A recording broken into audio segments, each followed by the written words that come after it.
Jake couldn't believe his eyes when he suddenly saw a nun walking along a remote highway. He decided to stop and offer her a ride. She told him she was lost and wanted to see a friend. After she started talking about her interests, a strange feeling came over him that he couldn't place. Not much later, he finally put the pieces together. This woman might not be who she said she was, and Jake would even end up calling the police on her. But before we start, make sure to subscribe if you haven't and hit that notification bell so that you won't miss any new stories. Jake was silent, focusing on the road in front of him and regretting ever letting this woman into his truck. They drove in silence for a while, and then Jake finally said, "Ma'am, I really need to use the bathroom. Do you mind if we take a quick break at a rest stop?" The nun just smiled and told him, "Of course not." Jake returned her smile, and he kept his eyes open, looking for a rest area nearby. As they drove on, Jake still couldn't figure out what exactly was going on with this woman. Just when Jake started feeling a bit more relaxed, knowing that he'd get to take a break away from this creepy woman soon, something happened that completely changed everything. He received a notification on his phone, but it wasn't just any notification. As soon as he saw it, realized that he was in huge trouble. "What's that?" the nun asked when he took his phone in his hands to get a better look at it. He quickly put it away and said, "Oh, it's nothing. My boss just asked for an update. I'll get back to him later." That was obviously a lie. His hands started shaking and he started feeling a bit dizzy. He realized that he needed to call the police as soon as possible. Jake pressed the gas pedal a bit harder, deciding that any speeding ticket he might get was worth it. "There it is," the nun said. "You've waited long enough." Jake just chuckled, scared that his voice would be shaky if he said anything now. When they arrived, he parked the truck and told the nun, "All right, I'll be right back." He'd already thought about what he wanted to say to the police, and he took a deep breath to get ready for the call, but then he realized that he had made a mistake. He had forgotten his phone in the truck. How could he have been so careless? Okay, it's fine. I'll just get back in there, grab my phone, and make the call." "Oh, you're back already," the nun said when she saw him. "Then I'll definitely be in time for my appointment." Jake just chuckled and muttered something about having to call his boss, grabbed his phone, and hurried back into the bathroom. He realized that now he could finally take a good look at that notification he received earlier, and he unlocked his phone. As soon as he saw it, he turned pale. It was indeed what he thought it was.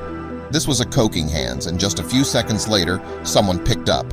He interrupted the dispatcher immediately while she was introducing herself, not wanting to waste any time. Hello, I saw the emergency alert, and I just want to say, I have the nun. She is in my truck right now. She asked me for a ride." You see, the notification he had just received was indeed an emergency alert about an escaped convict who dressed up like a nun, and she just happened to be the nun in Jake's truck. He explained the situation to the dispatcher, and the officer told him to stay calm and follow her orders, which was what Jake did. He returned to his truck and took a deep breath before opening the door. "Sister, would you like to grab something to eat while we're here? I have to say, my stomach is rumbling," he said with a huge smile. The woman seemed a bit hesitant, but Jake managed to convince her, telling her, "It'll be quick." Eager to uncover more, Jake began inquiring about the nun's life in the convent. "Sister, I've always been curious about life behind those walls. Can you share some experiences?" He watched her closely, seeking signs of authenticity. The nun hesitated, her eyes darting for a moment before she began sharing tales of her life as a novice. Jake's phone buzzed with another notification. Without drawing attention, he covertly read the update. The headline was alarming, but he maintained a calm facade, unwilling to let the nun see his internal turmoil. The news article discussed recent criminal activities. The article detailed a suspected accomplice who had been elusive to the authorities. Was the nun's discreet phone call related to this rendezvous? Thoughts of the alleged accomplice filled Jake's mind. Who was this person, and what would happen if they met? The potential risks of such an encounter were massive. Determined to stay safe while ensuring he didn't escalate the situation, Jake mentally mapped out a strategy. Pulling out a worn map from the glove compartment, Jake traced a route, ensuring it mainly involved highways and bustling streets. "Always good to double-check," he commented, laughing it off, though his heart raced. The nun watched silently, her gaze flickering between the map and the passing scenery. As the miles rolled by, Jake's vigilance peaked.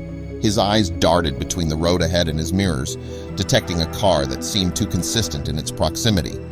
Every turn they took, the car followed, confirming Jake's fears that they were being trailed. Hoping to test his suspicions, Jake mentioned an alternate route. "You know, there's a shortcut around here I've heard of.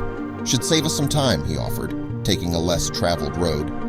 The nun's brow furrowed, and her grip on her bag tightened, clearly thrown off by this sudden change. As they draw closer to their destination, he notices multiple vehicles appearing from hidden turnoffs, shadowing their path. Their synchronized movement cannot be coincidental. The location is an open clearing, and as Jake pulls the truck into the center, the surrounding vehicles strategically circle them, forming an inescapable barrier. Like a whirlwind, police vehicles rush into the clearing, lights flashing and sirens blaring. Officers in tactical gear leap from their cars, forming a protective barrier around Jake's truck. The element of surprise is on their side, giving them the upper hand. The nun and her accomplices are momentarily frozen, the tables dramatically turned. The nun's crew, though initially stunned, spring into action, but they're no match for the trained force. One by one, weapons are discarded, hands are raised, and the criminals find themselves subdued and in handcuffs. As the police begin processing the scene, Jake watches the so-called nun being led away. With her veil removed, her true identity is laid bare. Jake's instincts had been right. She was far from the holy figure she portrayed. Whispers among the officers indicate her notoriety, and Jake marvels at the web of deception that had ensnared him. In the aftermath, officers pull Jake aside, briefing him about the nun. Not just any criminal, she was a mastermind, her reputation preceding her. From forging invaluable artifacts to running intricate black market operations, she was a chameleon, blending in wherever she went. The nun disguise was her latest ruse, a way to move undetected. An officer named Ramirez explains how the pieces fell into place. That earlier emergency alert, it was about her escape, and the police had been on her trail since. They had used advanced tracking tech to monitor Jake's truck, especially after he made that discreet call. "You led us straight to her," Ramirez says, clapping Jake on the back.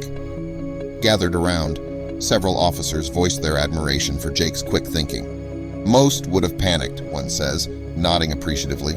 "You kept your head cool, giving us the time we needed." Jake feels a warmth spread through him, not just from the praise, but the relief of it all being over and having played a part in her capture. The sun sets, painting the sky in hues of oranges and purples. Jake watches the horizon, pondering the fragility of life. Today he was a hero, but he could easily have been a victim. Life hangs by a thin thread, he muses, grateful for his escape from what could have been a tragic ending.